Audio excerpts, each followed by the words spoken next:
अब फिर बात करते हैं बजट की, लेकिन रेल बजट की, क्योंकि आम बजट के साथ साथ लोगों को इस बार के रेल बजट से भी बड़ी उम्मीदें हैं। लोगों में इस बात की भी अच्छी खासी दिलचस्पी है कि बुलेट और सेमी बुलेट ट्रेन जैसी मोदी सरकार की महत्वाकांक्षी योजनाओं का आखिर स्टेटस क्या है और आखिर कब से ये ट्रेन पटरियों पर फर्राटा रफ्तार से दौड़ती नजर आएंगी। ऐसे में आइए बजट से पहले आपको दिखाते हैं कि किन किन शहरों के मुसाफिरों को कब मिलने वाला है बुलेट ट्रेन की रफ्तार का तोहफा। राजधानी मांगेगी पानी,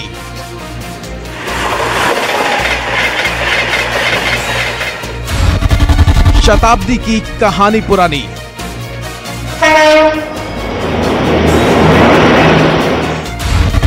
तूफान का निकलेगा दम,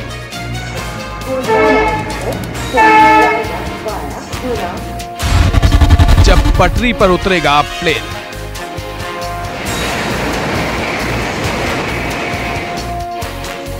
मुसाफिरों को उस पल का बेसब्री से इंतजार है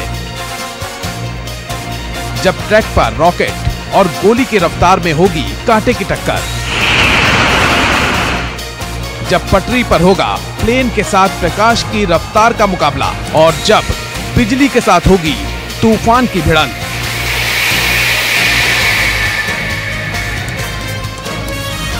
उस मुकाबले का नतीजा चाहे जो हो, लेकिन इतना तय है कि उस दिन से हिंदुस्तान में रेलगाड़ी के सफर का सैकड़ों साल पुराना एहसास पूरी तरह बदल जाएगा। बदल जाएगी ट्रेनों की छुक छुक करती धीमी रफ्तार, बदल जाएगी लेट लतीफ रेलगाड़ियों की रोजमर्रा की बात और बदल जाएगी हिंदुस्तान की रेलगाड़ियों की रफ्तार की तस्वीर। भारत में बुलेट ट्रेन के पहले प्रोजेक्ट में मुंबई और अहमदाबाद को जोड़ने की योजना है। दोनों स्टेशन के बीच की दूरी करीब 508 किलोमीटर है। दोनों शहरों के बीच बुलेट ट्रेन 320 किलोमीटर प्रति घंटे की हिसाब से चलेगी, यानी इस दूरी को तय करने में बुलेट ट्रेन को लगभग 1.5 घंटे का वक्त लगेगा। अगर ट्रेन 1 मिनट भी देरी से पहुंची तो यात्रियों से माफी मांगेगी। इस प्रोजेक्ट के 2022 तक पूरा करने की योजना है। इसके साथ ही 12 दूसरे रूट पर सर्वे का काम भी शुरू हो गया है।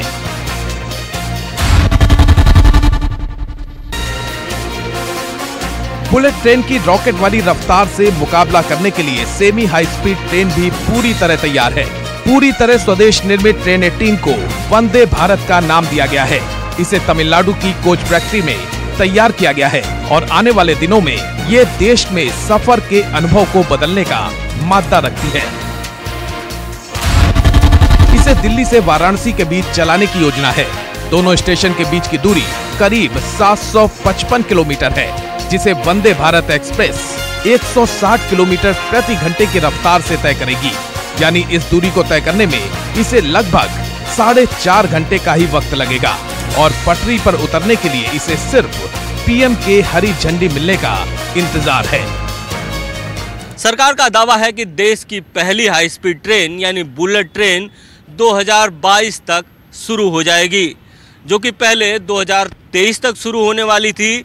इस वक्त हम हैं बांद्रा के बीकेसी में और यहीं पर हाई स्पीड ट्रेन यानी बुलेट ट्रेन का पहला स्टेशन बनना है। लेकिन अगर ग्राउंड जीरो की बात करें तो यहाँ पर अभी तक काम शुरू नहीं हो पाया है। अंतरिम बजट पेश होने वाला है, लेकिन मुंबई के लोगों को इस बात का इंतजार है कि इस अंतरिम बजट में रेलवे को क्या मिलता है और इससे रेलवे की कितनी सुविधाएं बढ़ती हैं। ये मुंबई के लोगों का खास इंतजार रहता है। इस वक्त हम सीएसटी स्टेशन पर हैं और यहाँ पर बड़ी संख्या में लोग हैं। इनसे जानते हैं जो लोग डेली यात्रा करते हैं। आप बताइए कि क्या होना चाहिए रेलवे में। और देखिए, कभी भी मुंबई और अहमदाबाद के लोगों ने कभी भी ये डिमांड नहीं किया था कि हमको बुलेट ट्रेन चाहिए।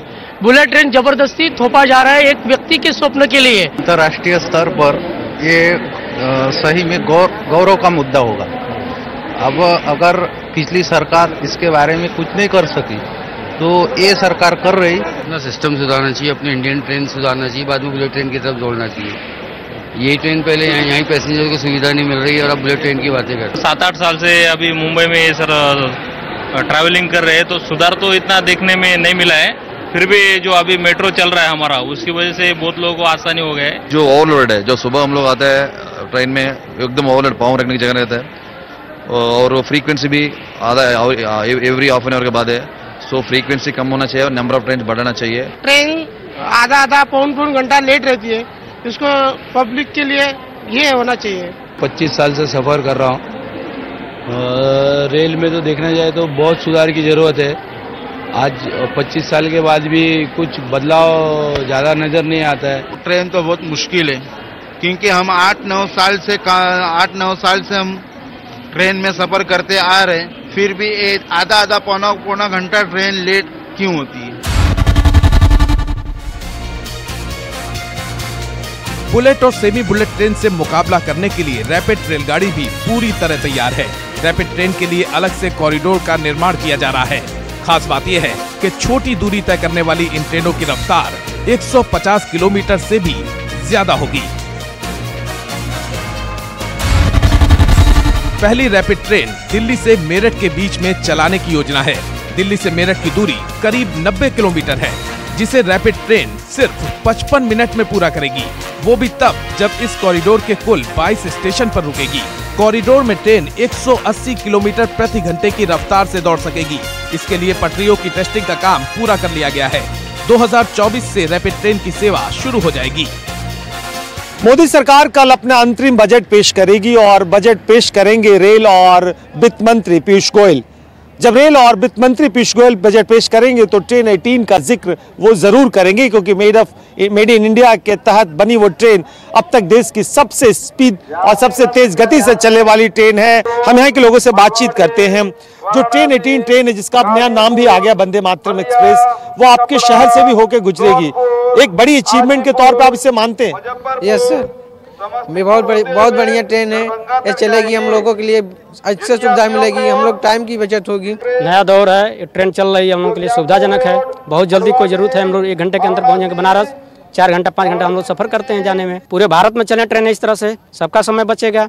एक रूट से सबका तो काम होगा नहीं, इस पूरे देश की जरूरत है। बहुत जरूरत है इस ट्रेन की, क्योंकि जल्दी से जल्दी पहुंचेंगे। इमरजेंसी में बहुत आवश्यकता थी और ये ट्रेन आई। बहुत अच्छी ट्रेन मोदी सरकार ने जो लाया है ट्रेन, और कोई को जल्दी पहुंचना हो तो बहुत बढ़िया से पहुंच जाएगा आराम से। और 180 किलोमीटर रफ्तार से पहली ट्रेन ऐसी है जो इंडिया की चल रही है। रेल की पटरियों पर चलते फिरते रामायण ने दस्तक दे दी है। मोदी सरकार की महत्वाकांक्षी रेलगाड़ी ने फर्राटा रफ्तार से दौड़ना शुरू कर दिया है। इस ट्रेन के जरिए रामायण और राम से जुड़े देश के सभी तीर्थ स्थानों का एक साथ और एक ही बार में दर्शन किया जा सकता है। ये ट्रेन दिल्ली के सफदरजंग रेलवे स्टेशन से रवाना होती है और करीब 16 दिन के बाद रामेश्वरम पहुंचती है। इस दौरान अयोध्या में पहला पड़ाव होता है। इसके बाद सीतामढ़ी, जनकपुर, वाराणसी, प्रयाग, नासिक और हम्पी होते हुए गंतव्य पर पहुंचती है। ट्रेन में 800 यात्री एक साथ यात्रा कर सकते हैं। टिकट की कीमत करीब 15,000 रुपए है। भारतीय रेलवे की तरफ से श्रीलंका में भी रामायण काल से जुड़े दर्शनीय स्थलों को देखने की व्यवस्था है, लेकिन यात्रियों को उसका भुगतान अलग से करना होगा। मुंबई से इंद्रजीत सिंह, दिल्ली से विमल कौशिक के साथ प्रयागराज से कुंदन सिंह की रिपोर्ट।